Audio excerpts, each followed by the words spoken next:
आइए सभी बच्चों को गुड मॉर्निंग। ऑडियो और वीडियो के बारे में ज़रा बच्चे डिस्कस कर दें। सब कुछ क्लियर है कि नहीं? फटाफट।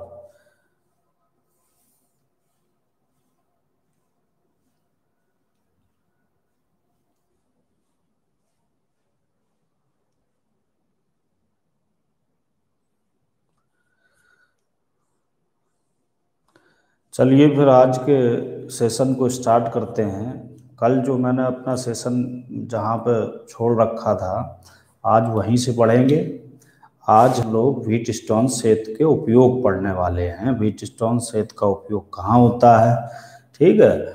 तो ये इस टॉपिक पर चलते हैं। आइए बिना देरी किए हुए, सब कुछ क्लियर है सभी बच्चे? रविंद्र कुमार बेटा, सर्वर आज थोड़ा इशू था इसलिए सेशन लेट स्टार्ट हो रहा है, ठीक। तो आइए चलिए देखिए अपनी स्क्रीन पर व्हीट स्टोन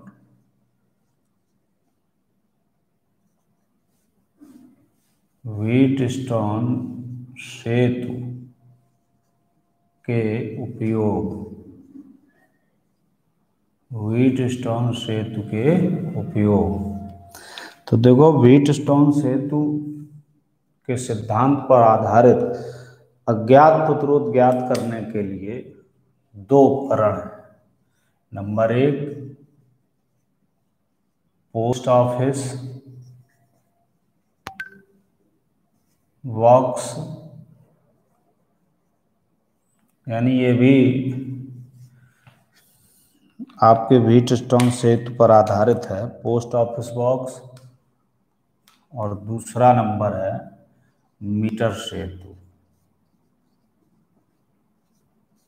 तो आपके सिलेबस में ये नहीं है, इसको हम लोगों को पढ़ना है, ठीक। तो व्हीट स्टोन सेतु का उपयोग किन उपकरणों में होता है? पोस्ट ऑफिस बॉक्स में और मीटर सेतु में।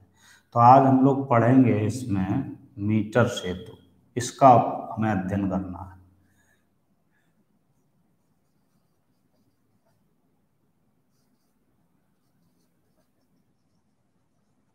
मीटर ब्रिज का, ठीक। ऐसा उपकरण जिसकी सहायता से किसी चालक के प्रतिरोध को ज्ञात किया जा सकता है, मीटर सेतु कहलाता है। ऐसा उपकरण जिसके उपयोग से या जिससे किसी चालक के प्रतिरोध को ज्ञात किया जा सकता है, मीटर सेतु कहलाता है। इसका सिद्धांत सबसे पहले, तो सिद्धांत क्या है? मीटर सेतु का सिद्धांत व्हीट स्टोन सेतु पर आधारित है। किस पर? मीटर सेतु का सिद्धांत, मीटर सेतु का सिद्धांत व्हीट स्टोन सेतु पर आधारित है।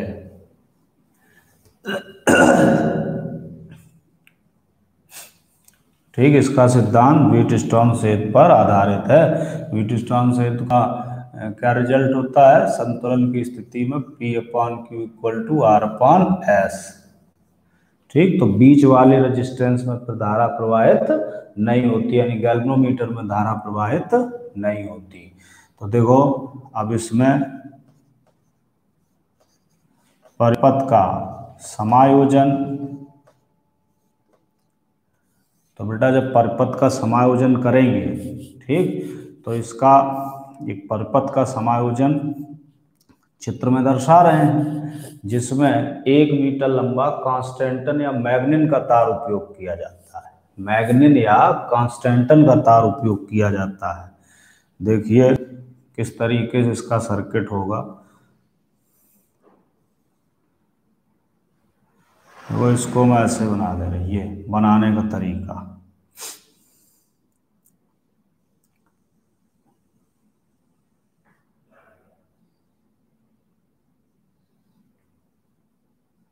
ध्यान से देखें सभी बच्चे, ये यहाँ पर पत्ती लगा दी गई,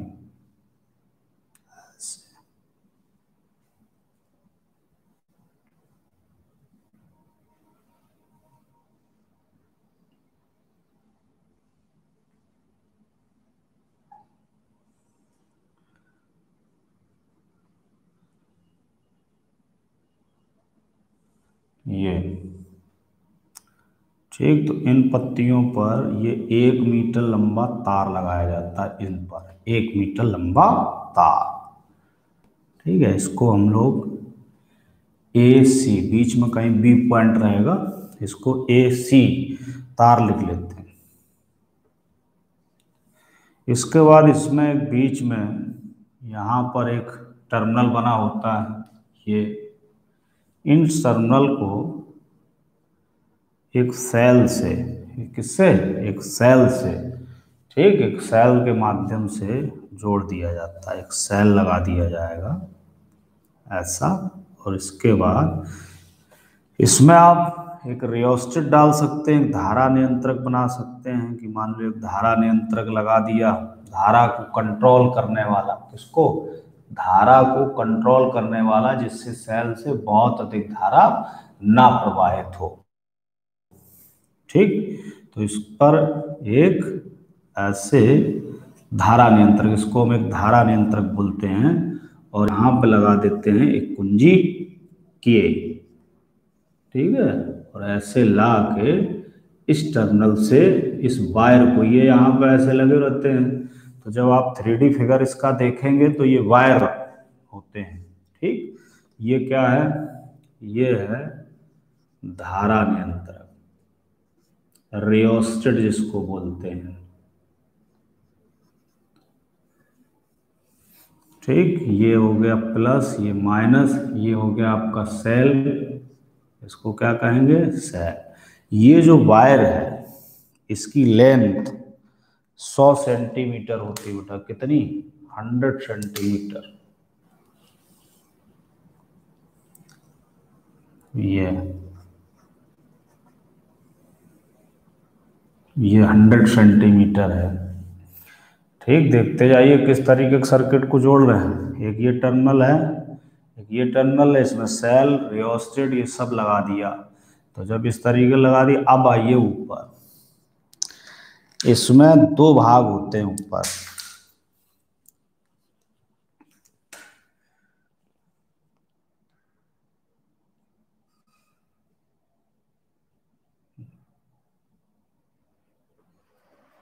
ये अब इसमें ये जो पत्ती होगी, इसमें 3 टर्मिनल होंगे, 1 2 3। यहाँ पर एक टर्मिनल होगा, यहाँ पर एक टर्मिनल होगा, ये। ठीक है, तो ये जो खाली रिक्त, अब इसमें 2 रिक्त स्थान आपको देखने को मिल रहे होंगे। तो पहले रिक्त स्थान में इसमें एक लगा रहता है प्रतिरोध बॉक्स। क्या लगा रहेगा,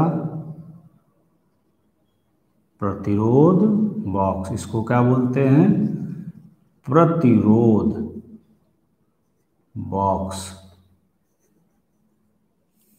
ठीक है, ये प्रतिरोध बॉक्स होता है, इसको आर कहते हैं, आर सिंबल से डिनोट कर लेते हैं। यानी कि चूंकि हमें ये ज्ञात रहता है, ठीक, तो इसलिए ये प्रतिरोध बॉक्स ज्ञात रहता है, तो प्रतिरोध बॉक्स हो गया। दूसरे में, यानी कि जिस चालक तार का हमें प्रतिरोध ज्ञात करना है, वो दूसरे रिक्त स्थान में बना रहता है। इसका हमें प्रतिरोध ज्ञात करना है, तो ये यहां बना रहेगा। ये अज्ञात भुजा है, ये ज्ञात भुजा है, जैसे व्हीटस्टोन से तुम पढ़ा था। इसका रेजिस्टेंस मान लेते हैं एस, इसी को हम लोग ज्ञात करेंगे, एस मान लिया। ठीक, ये क्या है, अज्ञात, ये ज्ञात। अब बेटा इसमें जो ये खाली स्थान रहता है, खाली, ये एक टर्मिनल और रहता है, इसमें लगा रहता है एक गैल्वेनोमीटर। ठीक, तो इस गैल्वेनोमीटर के साथ एक तार लगा देते हैं बहुत कम प्रतिरोध वाला, ऐसे, ये जिसको संट कहते हैं, संट। इसको क्या बोलते हैं, संट तार, कम प्रतिरोध वाला तार, जिससे यानी कि जो हमारा गैल्वेनोमीटर है ये क्षतिग्रस्त ना हो, जैसे ज़्यादा धारा आ रही है तो अधिकांश धारा इसी से होकर गुजर जाए, तो गैल्वेनोमीटर में किसी प्रकार की कोई क्षति उत्पन्न ना हो। तो अब देखो, इसको मैं नीचे बना देता हूँ, यहाँ 100 सेंटीमीटर।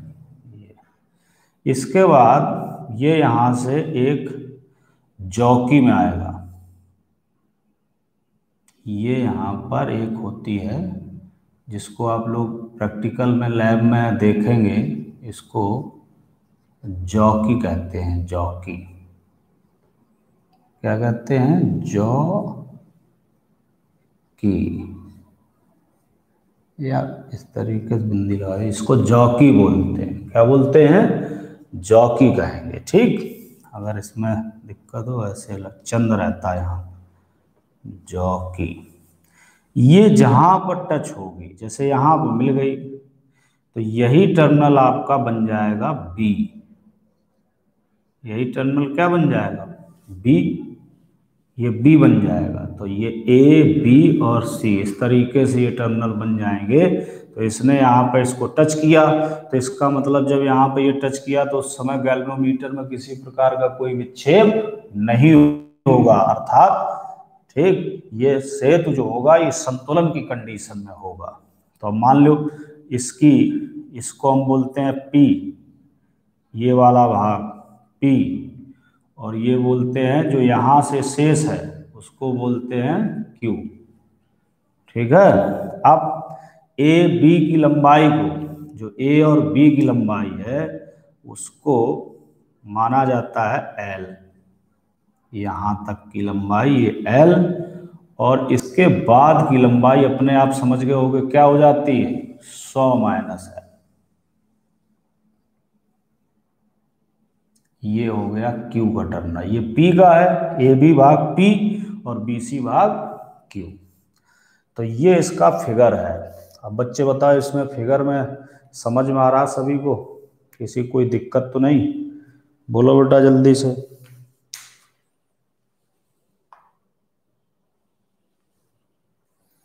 सबको क्लियर हो रहा? जल्दी बेटा लिख दीजिए। ठीक है, रॉबिन, पंकज, रविंद्र कुमार, क्लियर सबको? सचिन, बहुत अच्छे।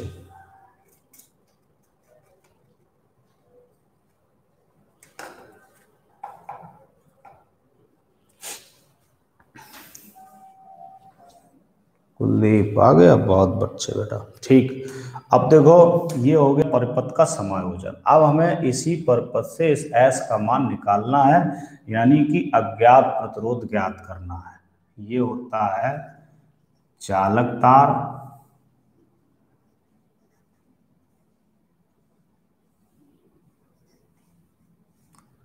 यानी कि इसको हम बोलते हैं अज्ञात प्रतिरोध। इसको क्या बोलेंगे? अज्ञात प्रतिरोध। और इसको क्या बोलेंगे? ज्ञात प्रतिरोध।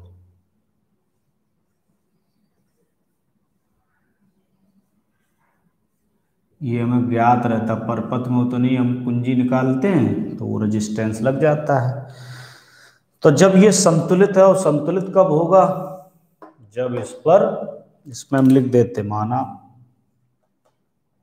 माना तार A B equal to L,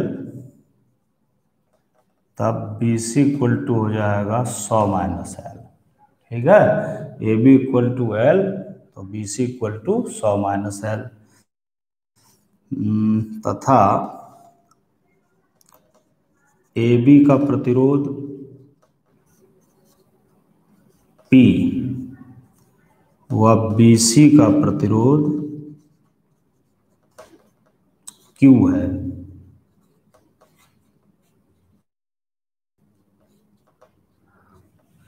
तब व्हीटस्टोन सेतु के सिद्धांत पे यदि धारामापी में, यदि इसमें हम यहाँ पे लिखते देखो ए बी सी, इसको डी डाल दो, डी, ये वाला डी, यदि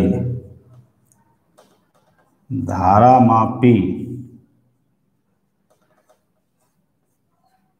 में कोई विक्षेप नहीं है तो व्हीटस्टोन सेतु के सिद्धांत से, तो व्हीटस्टोन सेतु के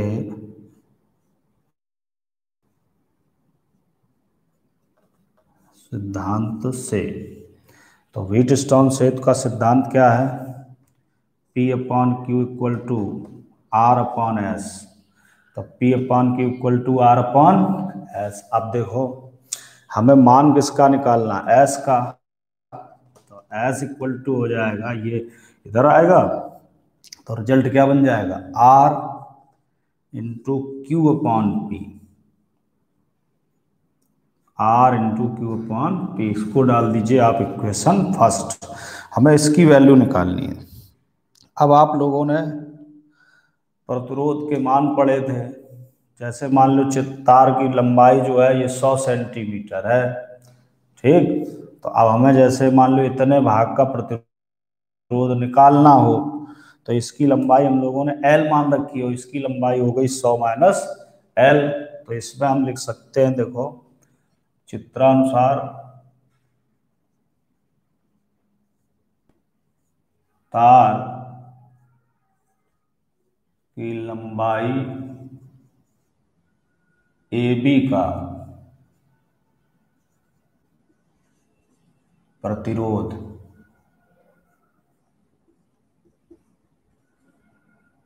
इसको हम लोगों ने क्या माना? P। तो P बराबर, अब P बराबर क्या होता है?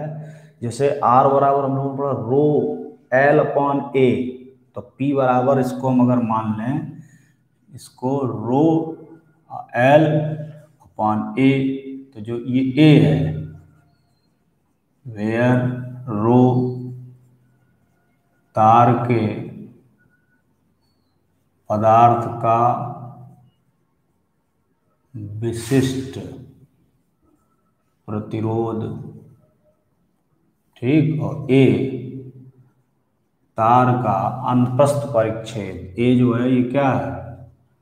तार का क्षेत्रफल,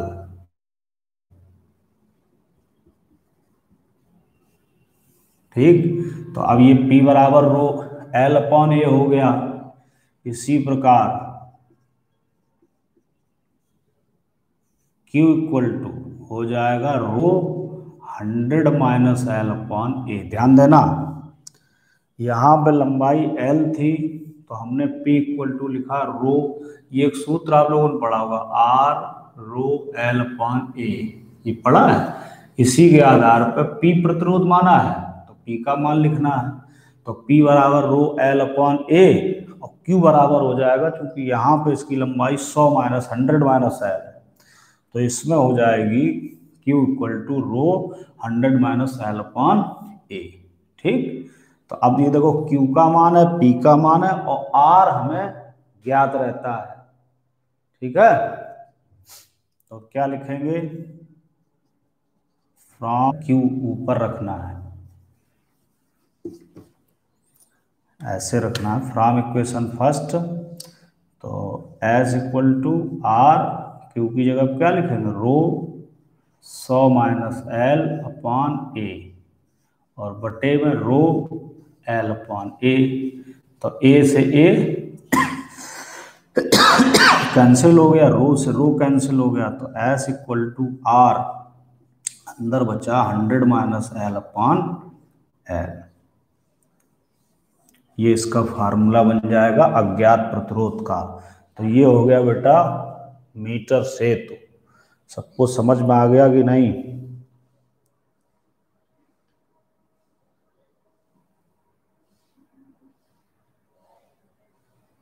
कुछ दिक्कत हो रही बच्चों?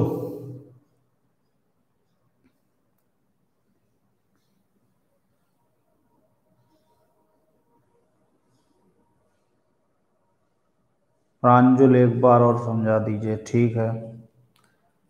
अभिषेक कुशवाहा, चलिए एक बार बेटा और देख लीजिए। देखो 1 मीटर लंबा तार, ठीक, और इसके यहाँ पर सेल धारा नियंत्रक, इस तरीके से परपथ का समायोजन कर लेंगे। परपथ का तो आप लोग समायोजन समझ गए थे, एक बार बता दिया था। अब क्या है, इसमें मान लिया ए बी, यानी यहाँ से यहाँ तक तार की लंबाई एल है, ये ठीक, कितनी है एल, और इसके बाद बी सी अपने आप 100 माइनस एल हो जाएगी, हो जाएगी। तो जब ये 100 माइनस एल हो गई तो क्या होगा, अब आगे देखो, इतने भाग का प्रतिरोध हमने P मान रखा है और शेष भाग का Q। तो व्हीटस्टोन से तो अगर इस धारामापी में विक्षेप नहीं हो रहा है तो इसके आधार पर ये रिजल्ट लिखा जाएगा, P अपॉन Q बराबर R अपॉन S, ठीक। तो S इक्वल टू यहाँ से क्या मिलेगा, R Q अपॉन P। अब ध्यान देना, प्रतिरोध का सूत्र होता है विशिष्ट प्रतिरोध इंटू L अपॉन A, ठीक। तो जब ये होता है तो इसके आधार पर जब हमने P का मान लिखा तो रो, यहाँ की लंबाई कितनी है L, और इसका क्षेत्रफल हम मान लेते हैं A, तो इसको हमने लिखा रो L अपॉन A। तो रो हो गया तार के पदार्थ विशिष्ट प्रतिरोध, A हो गया तार का क्षेत्रफल। तो इसी प्रकार बेटा जब Q लिखोगे, क्या लिखोगे Q, तो Q के लिए लंबाई कितनी है, लेंथ कितनी, 100 माइनस एल, ठीक, क्षेत्रफल तो वही रहेगा, तार एक जैसा है। इसके बाद तो जब Q लिखा गया तो Q रो 100 माइनस एल अपॉन ए हो गया, ठीक। तो जब हमने इस इक्वेशन में इनको सॉल्व किया, रखा, तो हमें रिजल्ट मिल गया S equal to R 100 minus L upon L. तो ये हो गया बेटा, सब क्लियर, सभी को समझ में आ गया होगा।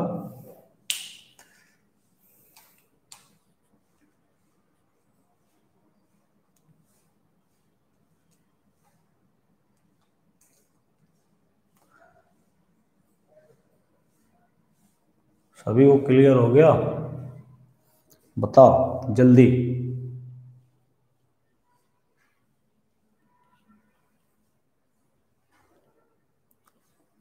क्लियर है, आ गया प्रांजल, हाँ बढ़िया।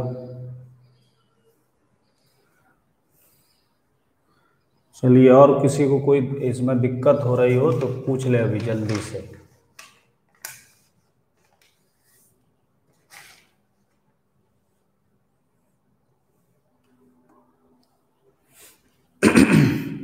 क्लियर हो गया, चलिए अगले टॉपिक पे चलते हैं।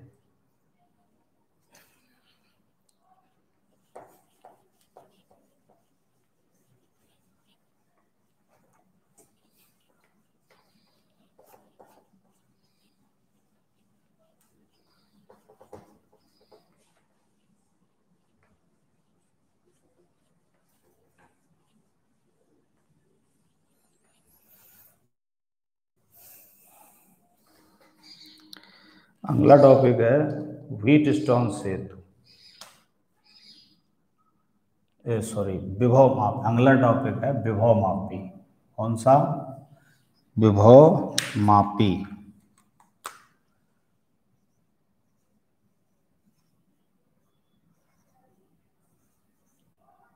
व्हीटस्टोन, अब ये व्हीटस्टोन सेतु का उपयोग नहीं है, ठीक है, व्हीटस्टोन सेतु के उपयोग होगा ये विभव मापी, पोटेंशियोमीटर,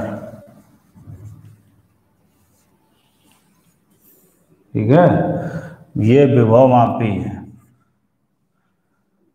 इसके लिए इसका जो सिद्धांत होता है विभव मापी, ठीक, यानी वह उपकरण जिसकी सहायता से किसी परपथ के विभवांतर या सेल के विद्युत वाहक बल को ज्ञात किया जाता है, उसको विभव मापी कहते हैं, ठीक है। परपथ का जो टर्मिनल विभवांतर है वो, और सेल का विद्युत वाहक बल जिस उपकरण से हम कैलकुलेट करते हैं उसको बेटा विभव मापी कहते हैं, ठीक है। इसका जो सिद्धांत होता है, सिद्धांत सिद्धांत होता है कि विभव मापी शून्य विक्षेप के सिद्धांत पर आधारित है। किस पर आधारित है, शून्य विक्षेप के सिद्धांत पर आधारित है। ये उस पर व्हीटस्टोन सेतु पर नहीं है, ये बच्चे सभी ध्यान दें।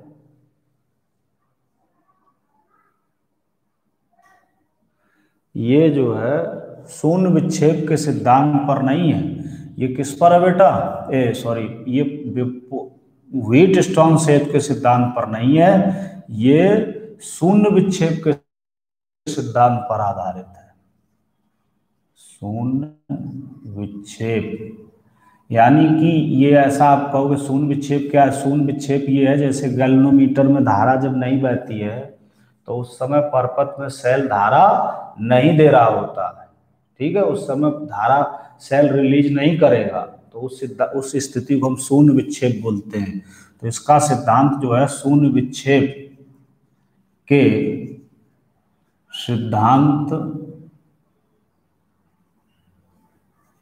पर आधारित है। किस पर आधारित है? शून्य विक्षेप के सिद्धांत पर आधारित है। याद रखिए, शून्य विक्षेप का मतलब क्या है कि जैसे हमने कोई परपथ में सेल लगा रखा है और सेल ऐसी स्थिति में हो, ठीक, कि उसमें जो हमने धारा मापी लगाया है कि एक ऐसी कंडीशन उत्पन्न हो जाए कि उस धारा मापी में किसी प्रकार का कोई विक्षेप ना आए, तो ऐसी स्थिति को हम बोलते हैं शून्य विक्षेप की स्थिति। ठीक, तो इस प्रकार से हम इसके द्वारा टर्मिनल विभवांतर और सेल के विद्युत वाहक बल को ज्ञात कर लेते हैं। अब इसी में देखो, इसी में लिखा जाएगा शून्य विक्षेप के सिद्धांत पर आधारित है। इसी में हम लोग सिद्धांत में ही विभव प्रवणता लिखते हैं। एक इसी का सिद्धांत में ही लिखा जाएगा विभव प्रवणता, ठीक, और विभव प्रवणता को हम प्रदर्शित करते हैं K से, K बराबर V/L हो जाता है पहला सूत्र। इसी से इसकी परिभाषा कि विभव मापी के तार की प्रति एकांक लंबाई में होने वाले विभव पतन को, विभव मापी के तार की प्रति एकांक लंबाई में होने वाले विभव पतन को विभव प्रवणता कहते हैं।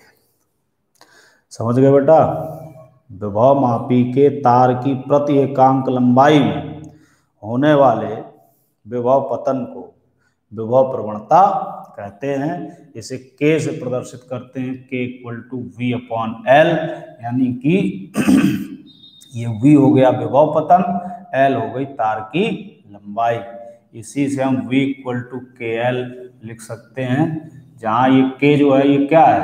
विभव प्रवणता है। ये ध्यान रखिए, शून्य विक्षेप की स्थिति होगी, अगर शून्य, अभी हमने कहा था शून्य विक्षेप, तो शून्य विक्षेप की स्थिति में विभव पतन होगा नहीं, वो सेल का विद्युत वाहक बल आ जाएगा।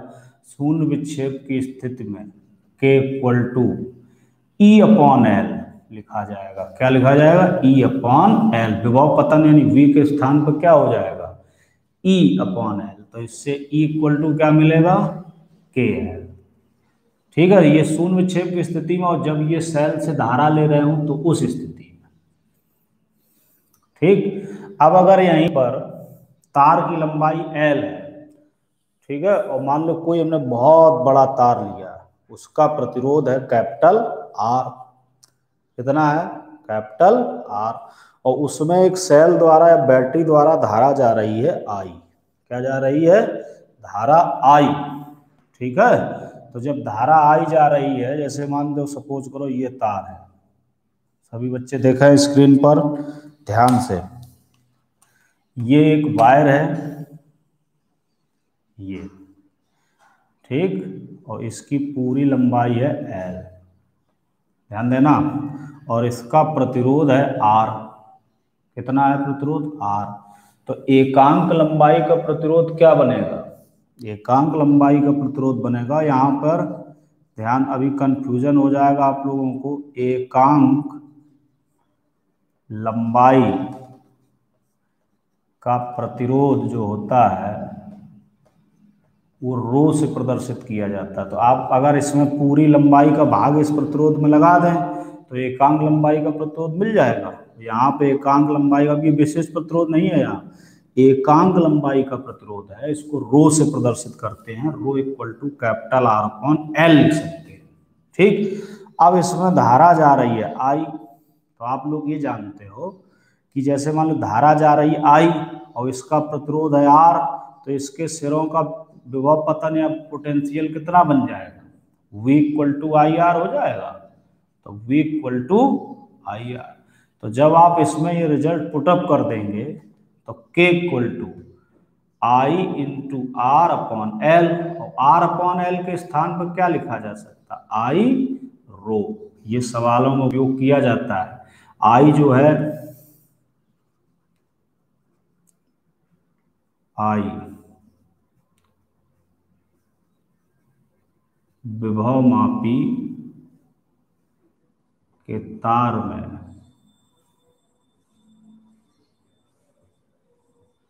बहने वाली धारा, ठीक, और रो तार की एकांक लंबाई का प्रतिरोध। ठीक है, तो ये रिजल्ट हो जाएंगे। तो ये विभव मापी के सिद्धांत में ये प्रदर्शित किया जाएगा। तो अब बताओ बच्चों, सबको ये समझ में आ गया? ये सूत्र याद रखिए, इनसे सवाल बनते हैं, एक सवाल हो सकता है परीक्षा में आ जाए।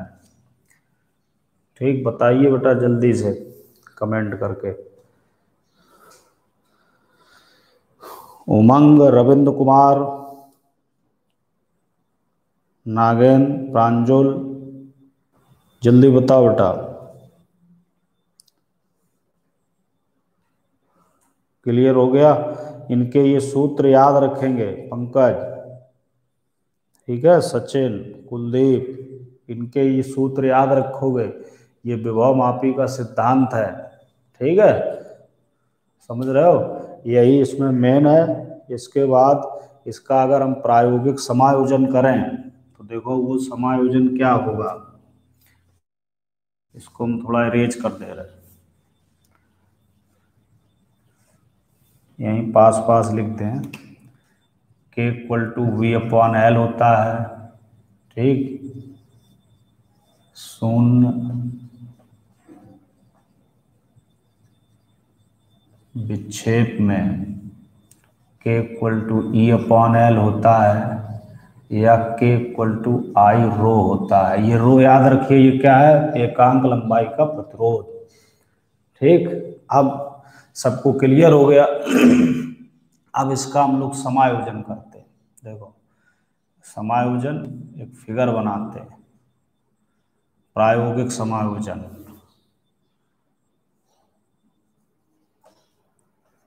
विभव मापी का प्रायोगिक समायोजन क्या है? देखिए, ये एक स्केल जैसा लगा रहेगा इसमें।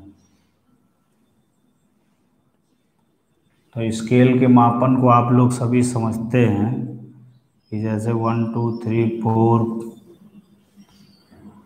4 1 2 3 4 1 2 3 4 1 2 3 4 1 2 3 4 1 2 3 4 1 2 3 4 1 2 3 4 1 2 3 4, ऐसे इस तरीके से ये स्केल आप लोग इसमें समायोजित कर लें। और ऐसे नीचे से भी आएगा। ठीक है, इस प्रकार से जैसे ऊपर से प्रदर्शित कराओगे वैसे यहाँ भी रहेगा।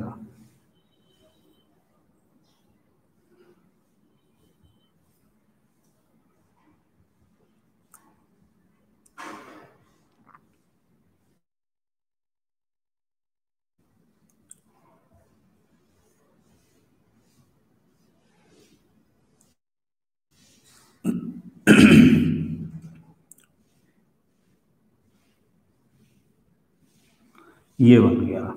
ठीक, अब इसके बाद इसमें एक यहाँ पर टर्मिनल रहता है, यहाँ पे एक टर्मिनल रहेगा इसी में। ठीक, तो ये जो टर्मिनल रहेगा ये इसी से जुड़ा हुआ अपना। ठीक, और यहीं से आपका तार इस प्रकार से एक बहुत बड़ा यानी कम से कम इसमें 10 मीटर लंबा तार ऐसे ऐसे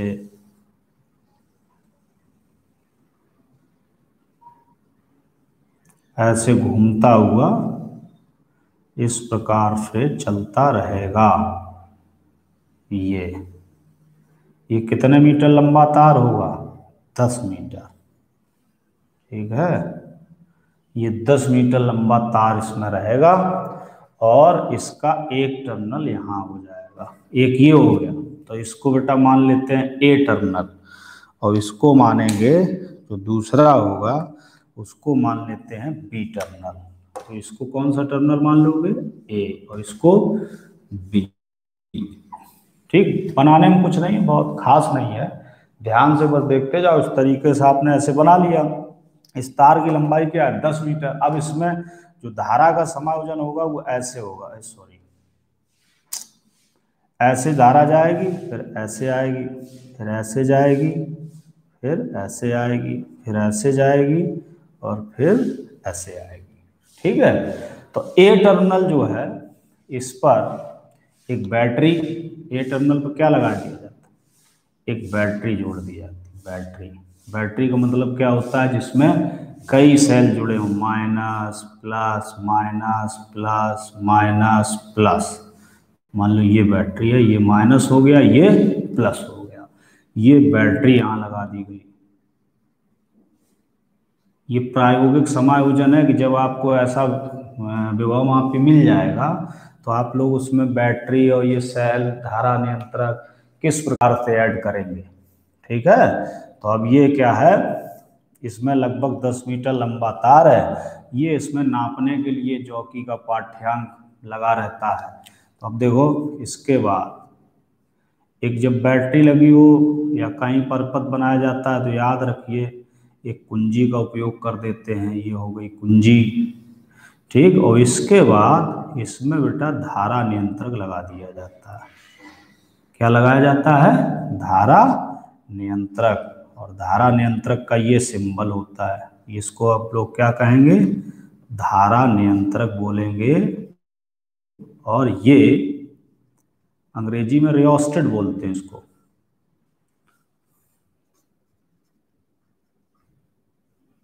ठीक, ये ऐसे करके इस तरीके से इसको ले आओगे, ये बन गया धारा नियंत्रक। और बस ऐसे ला के ये इसमें जोड़ दिया। ये अब आप देखिए, बैटरी का सिरा प्लस ये है तो इधर से धारा ऐसे जाएगी और ये धारा इस प्रकार से फिर अपना एक सर्किट पूरा करेगी, एक क्लोज सर्किट बना लेती है। ये इस प्रकार से चल रही है। ठीक है, अब हमें जिस सेल का विद्युत वाहक बल, हमारा ये टॉपिक होता क्या है कि ये सेल का एक विद्युत वाहक बल या टर्मिनल विभवांतर परिपथ का ज्ञात करता है। इसको हम बोलते हैं विभव मापी। तो बेटा जिसका हमें विद्युत वाहक बल निकालना है वो इस टर्मिनल पे ऐसे यहां से ही, ठीक, यहां से ही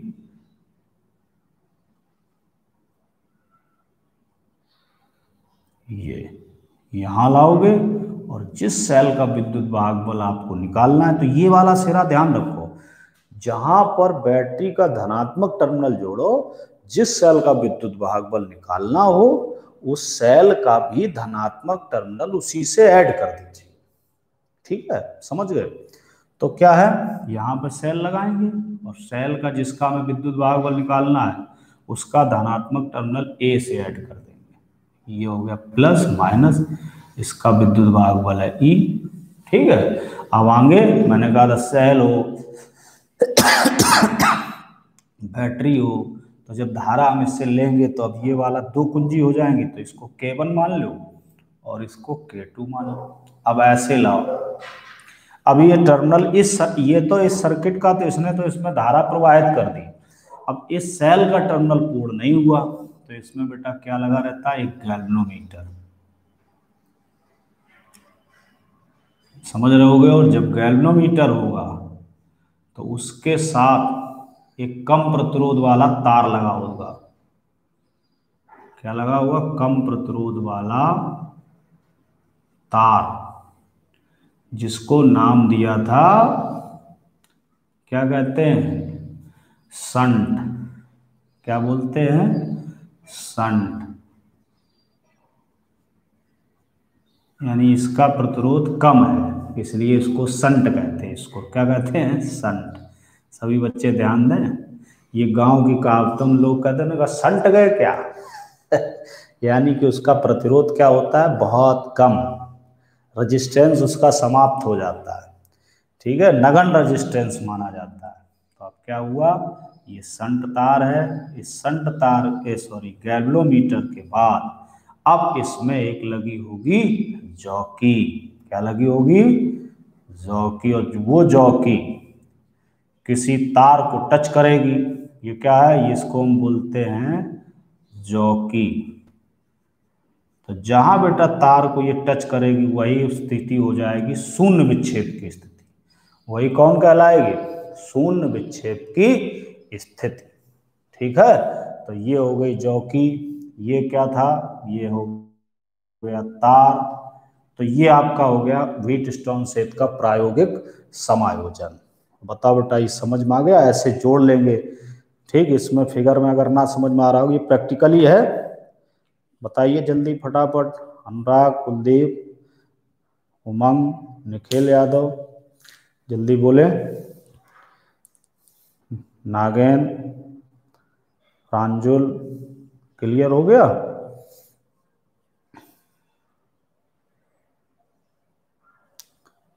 पंकज,